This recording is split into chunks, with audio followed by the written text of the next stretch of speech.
여러분, 우리 집사님이 그 감사의 고백을 하시는 것이 하나님께는 영광이 되어지고 또 우리들에게는 그 감사가 잘 전달되어져서 함께 하나님께 영광이 되어지는 그런 복된 시간이 되시기를 축복합니다. 그래서 우리 김종칠 집사님, 예.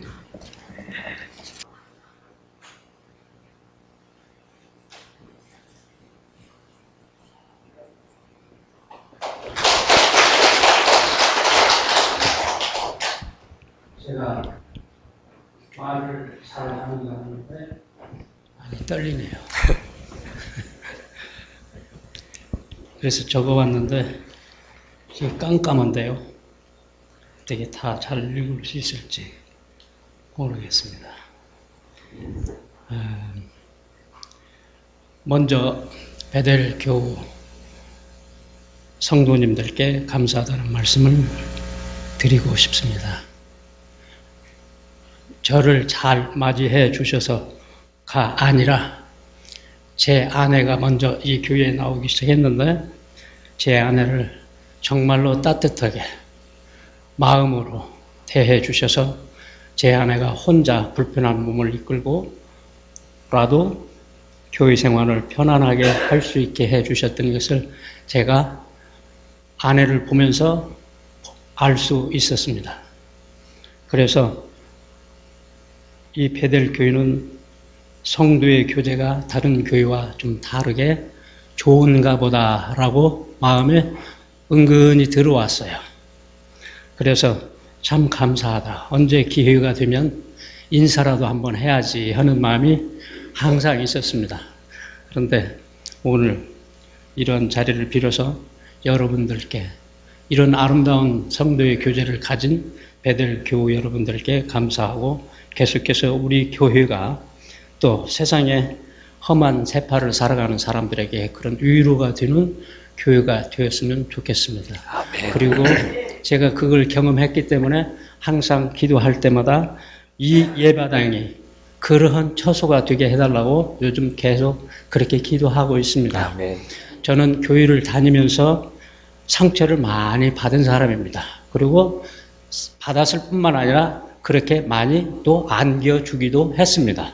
교우들에게 또 장로님들께 목사님께 쏘아붙이면서 많이 했습니다. 눈에 보이는 게 그냥 들어와요. 뭐든지 보이면.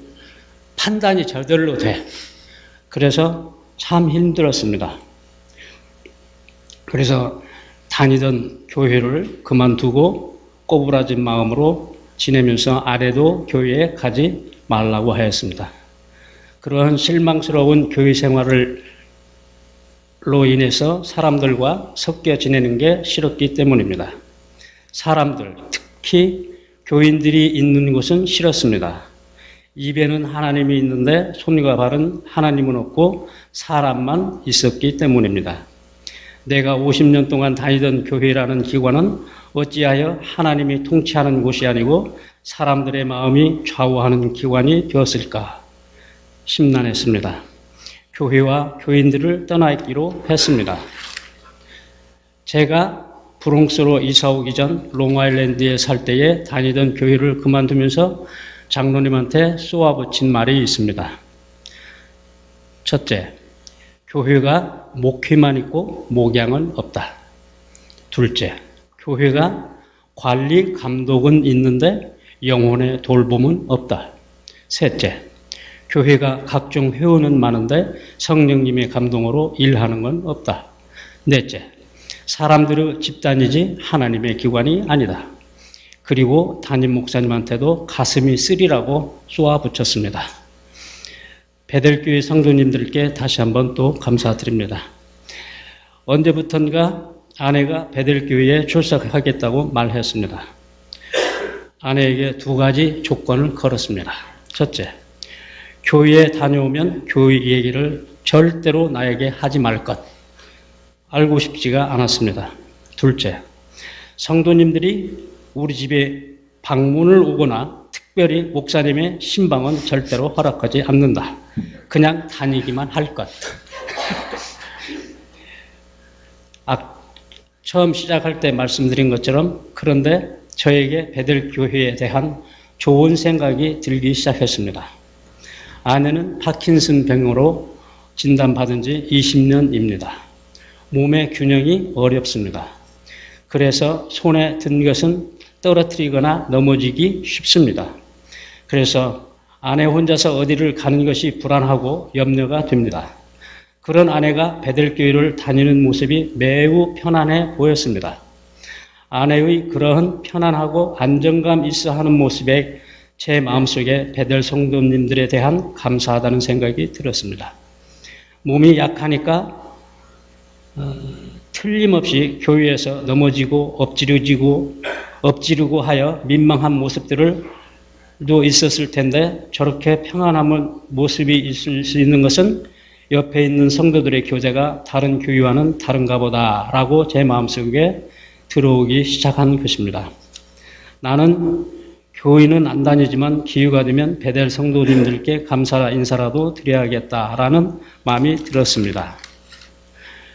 그러던 중 지난 11월 초에 뇌수술을 받았습니다. 폐에서 시작된 암이 뇌로, 임파선으로, 대장으로 전이가 있었습니다. 우선 머리에 있는 10개 정도의 중에서 전두엽 쪽에 있는 4.5cm 정도의 것이 위험하여 먼저 제거하였습니다. 나머지는 지금 약을 복용하고 있습니다. 수술 전 증상은 언어 장애가 있었습니다. 예를 들어서 베델 교회라고 말을 해야 되는데 베델은 말했는데 교회라는 단어가 떠오르지 않는 겁니다. 아예 그런 단어가 없어요. 그래서 대화를 이어가지를 못합니다. 수술 후 일주일 동안 병원에 있는데 의료진이 와서 진료할 때마다 저에게 몇 가지 질문을 합니다.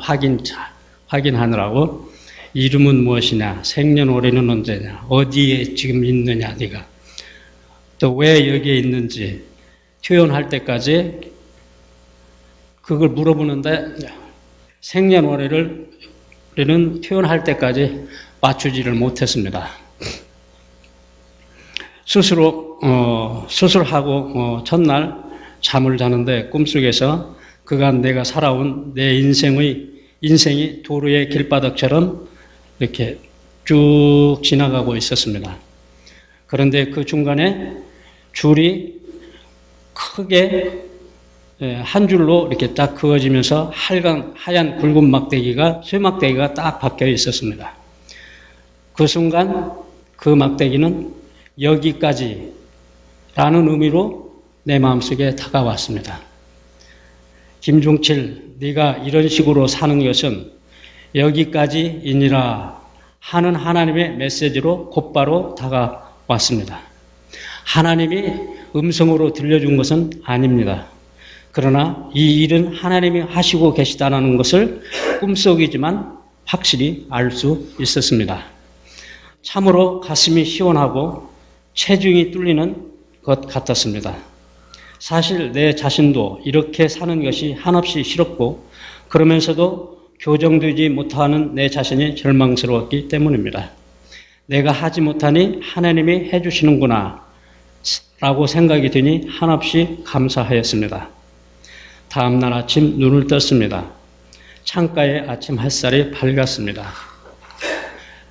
창가로 가서 밖을 보았습니다. 티끌 하나 없는 맑음과 밝음이 창밖에 있었습니다. 생전 처음 보는 그런 경험이었습니다. 아주 맑았어요. 순간 전율을 느꼈습니다. 하나님이 천지를 창조하실 때 빛이 있으라 하심에 빛이 있었더니 하신 것이 이러한 맑음, 밝음이었겠구나. 하나님이 창조하신 세상은, 하나님이 주신 나라는 생명은 원래 이렇게 맑고 밝은 영롱함이었구나. 그런데 나는 그 영롱함에 온갖 세상의 잡스러움을 발랐구나 하는 생각이 들었습니다. 하나님이 그날 아침에 저에게 환상을 보여주신 것은 아닙니다.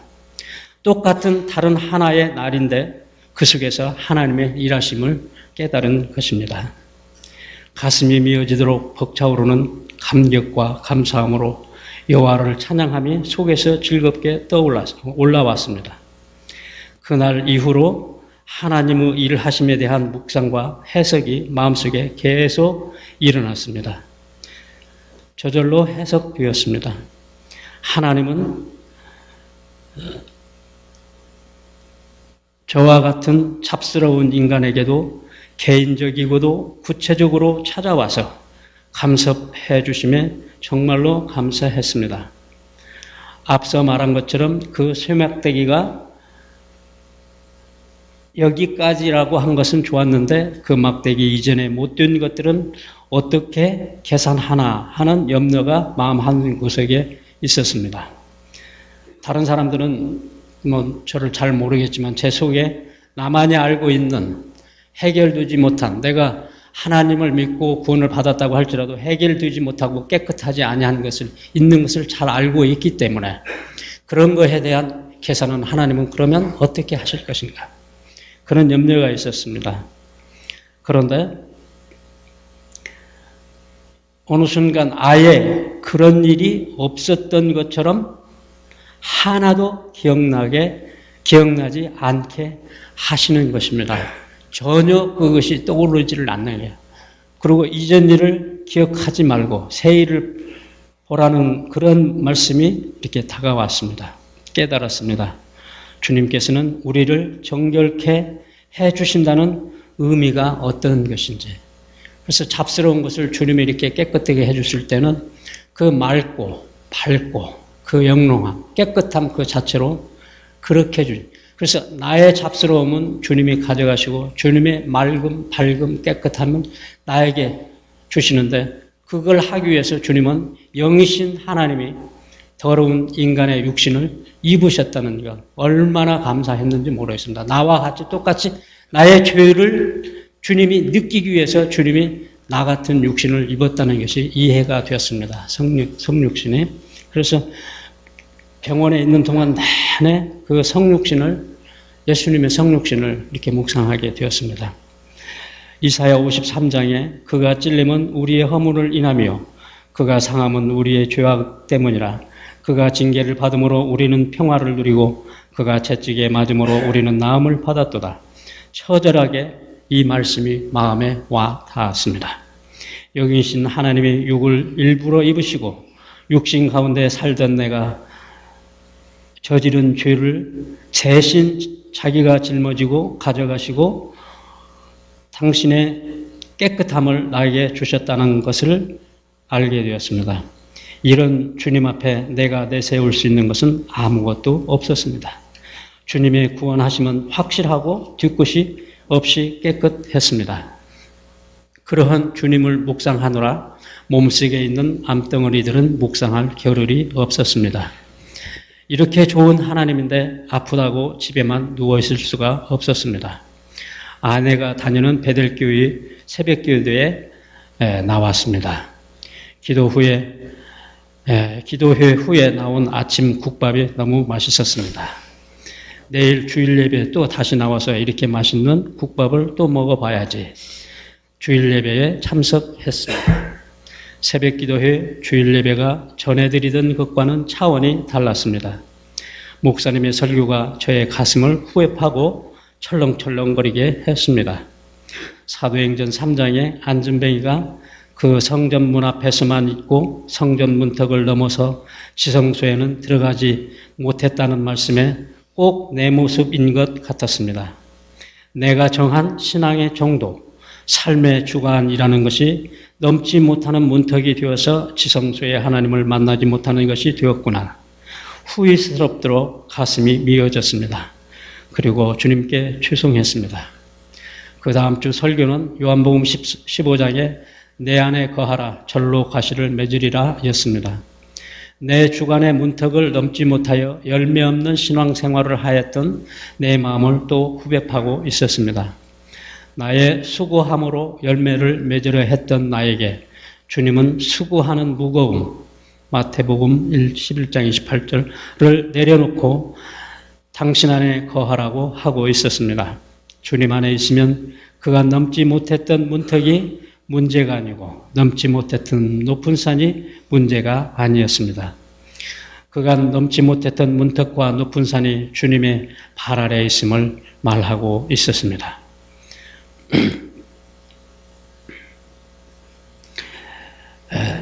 새벽 기도회에 계속해서 나오기 시작하였습니다. 목사님께서는 시편을 강의하셨습니다. 제가 성경에서 가장 안 좋아하는 책입니다. 시편을 가장 안 좋아해서요. 문체와 문구들이 와 닿지 않았기 때문입니다. 같은 말인데 반복하고 또 다른 표현으로 또 반복하고 문구들이 우리의 조선 사람들의 감성과 다른 내용이고요. 여호와를 송축하라. 이 말이 무슨 말인지 너무 우리의 감성에는, 제 감성에는 닿지 않았어요. 근데 그런 말이 너무 많고, 주님은 구원의 요새시요, 반석이요, 방패시요, 도무지 와닿지 않는 반복적 애매했습니다. 너무 시적 표현이라 여겼습니다. 그런 시편의 말씀들이 또 내 마음속에 파고들기 시작했습니다. 시편 93편 12에서 13절, 그때 처음 제가 나왔을 때 목사님이 풀이해 주신 말씀입니다. 주의 징벌을 당하며 주의 법으로 교훈하심을 받은 자는 복이 있나니 이런 사람에게는 환난의 날에 벗어나게 하사 평안을 주리라. 94편 17절, 여호와께서 내게 도움이 되지 아니하셨다면 내 혼이 벌써 정막 중에 처하였으리로다. 95편 3절 4절, 대저 여호와는 크신 하나님이시요 모든 산 위에 크신 왕이시로다. 땅의 깊은 곳이 그 위에 있으며 산들의 높은 곳도 그의 것이로다. 96편 1절, 새 노래로 여호와께 노래하라. 온 땅이여 여호와께 노래할지다. 목사님이 이 구절을 해석해 주시면서 벅차오르는 감동을 해석해 주실 때에 벅차오르는 감사함이 넘쳤습니다. 형태와 모양은 똑같은 사건이요, 똑같은 하루일지라도 나에게는 새로운 것이라고 하셨습니다. 예로서 들어주시는데, 이스라엘 백성이 바벨론 포로에서 돌아와 성전을 재건할 때 똑같은 하루일지라도 바벨론에서의 한날과 비록 무너진 성전을 재건하는 한날은 다르다는 것이었습니다. 그날의 새로운 노래가 되어 여호와를 찬양했다고 했습니다. 이미 전에 이러한 영롱한 아침을 맞이했던 경험이 있었던 저는 100번, 1000번 이 구절의 표현이 옳고 와 닿았습니다. 96편 1절, 새 노래로 여호와께 노래하라. 온 땅이여 여호와께 노래할지어다. 여호와께 노래하며 그 이름을 송축하며 그 구원을 날마다 선포할지어다. 아멘, 할렐루야 했습니다. 너무나 지당하고 이렇게 하고 싶었는데 이렇게 하지 못했던 저를 이렇게 할 수 있도록 인도해 주신 하나님 너무 감사했습니다. 내가 어찌자고 그렇게, 그리고 이제 집에서 혼자 있으면서 마가복음을 읽는데 2장에 우리가 다 같이 하는 구절입니다.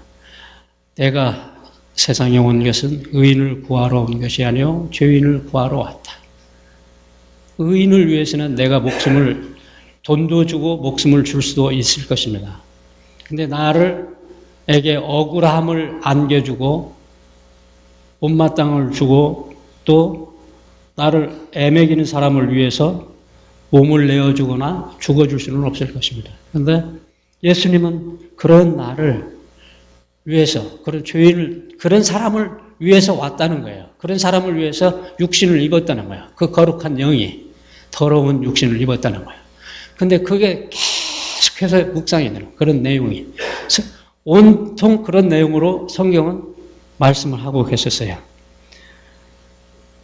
아버지, 당신의 하신 일을 제가 사람들에게 선포하겠습니다. 어느덧 그런 기도를 하고 있었어요. 주님의 행사를 사람들에게 전파하겠습니다. 시편 96편 3절에 그 영광을 열방 중에 그 기이한 행적을 만민 중에 선포할지어다. 아버지, 내가 이렇게 하겠습니다 라고 고백하고 있었습니다. 가장 싫어하던 시편을 이제는 시편 마니아가 되었습니다. 그 후로 주님이 행하신 일들에 대한 증거, 선포, 전도할 수 있기를 위하여 계속 기도하게 되었습니다. 그러다 보니 몸속의 암덩어리들과 대화할 겨를이 도무지 없었습니다. 산책할 때마다 입으로 소리내어 말합니다.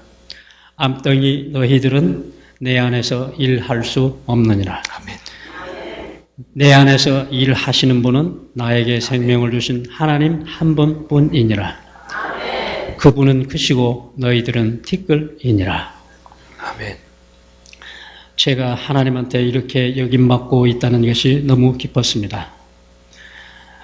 시편 122편 20절 이는 갇힌 자의 탄식을 들으시며 죽이기로 작정한 자일지라도 해방시키시며 하나님이 이런 분이셨는데 나는 왜 50년 동안이나 교회를 다니고 하나님을 믿었으면서도 이런 하나님을 경험하지 못했을까?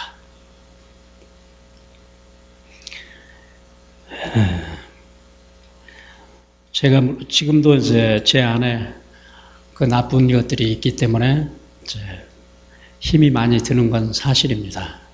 그럼 빨리 같은 조금만 산책해도 빨리 피곤하여져서 또 누워야 되고 자야 되고 그러는 시간이 있는데 그래서 저의 날수가 어떻든 여러분들보다는 좀 줄겠죠. 근데 그런 거에 대해서 이제는 두려움이 없습니다. 전에는 내가 예수를 믿었어도 죽는 게 싫었어요. 싫다기보다도 무서웠어요. 알지 못하는 세계니까. 근데 이번에 하나님과 한번 1차적 계산을 하고 보니까 이제는 자신감이 생겼어요. 구원의 확신이 있고 하나님이 나를 정말로 아들로 삼으셨구나. 내가 가짜 같은 믿음을 가지고 있었는데 하나님은 그 가짜를 가져가시고 진짜를 넣어주셨구나. 그런 가운데서 확신이 있으니까 그러면 하나님이 오라고 하시면 그 시간에 갈 수 있겠다. 그런 그 마음의 자신감은 들었어요. 그래서 하나님이 나에게 시간과 열매, 주님의 열매를 맺는 것과 주님의 열매를 맺는 앞으로의 삶과 또 오래 사는 시간과 둘 중에 하나를 선택하라고 한다면 시간을 포기하려고 합니다. 시간보다 주님의 열매를 맺는 것은 바꿀 수가 없습니다. 제가 더 산다고 해서 주님의 열매를 맺지 못하고 길게 사는 것보다는 짧게 살지라도 주님의 열매를 맺고 주님께 갈 때 들고 갈 것이 있는 그런 삶이 될 수 있기를 위해서 계속해서 기도하고 있습니다. 그리고 다시 한번 감사드리는 것은 제가 이 교회에 나온 지 이제 겨우 한 달 됐습니다. 그런데 우리 권사님들, 장로님들, 또 성도님들한테 알게 모르게 받은 게 많습니다. 기도가 끝나고 집에 가려고 하면 김집사 이리 와봐 해서 하는데 육개장 3개를 끓여서 봉다리 줍니다. 다른 분은 또 곰국 끓여서 줍니다. 어떤 분은 김 한 박스를 해서 주십니다. 여러분 못 봤을지 모르지만 저는 많이 받아 먹었어요. 제가 이 교회에 언제 나왔다고, 저를 어떻게 아신다고, 제가 옛날에 좋은 일만 한 게 아니라 나쁜 짓거리도 많이 하고 이렇게 잘 사는 사람이 아니에요. 이렇게 대접받을 수 있는 사람이 아니에요. 그런데 여기 베델교회에 와서 너무 많은 그런 실제적으로 이렇게 와닿는 사랑을 이렇게 많이 받다 보니까 저는 그렇게 못했어요. 살아오면서. 그래서 저분들이 나에게 이렇게 베풀어 주시는 그 그 자리가 앞으로 내가 있어야 될 자리이고 행해야 될 일이다라는 것을 잘 알고 있습니다. 저도 그렇게 하겠습니다. 그리고 베델교회 우리 와서 기도할 때마다 그런 기도가 많이 나옵니다. 나 같은 이 완고한 인간이 김종칠 하나만 이 세상에 있으리라는 법이 없는 거예요. 또 다른 교회를 다니면서도 신앙생활 40년, 50년 했음에도 나 같은 인간들이 또 있을 것이다. 그런 인간들의 가슴, 무너진 가슴, 차가운 가슴, 사람이 좋은 말을 했는데도 그 속에다가 꼬부라져서 이렇게 집어넣고 그런 사람들이 있어요. 그런 사람들을 위한 기도가 나와요.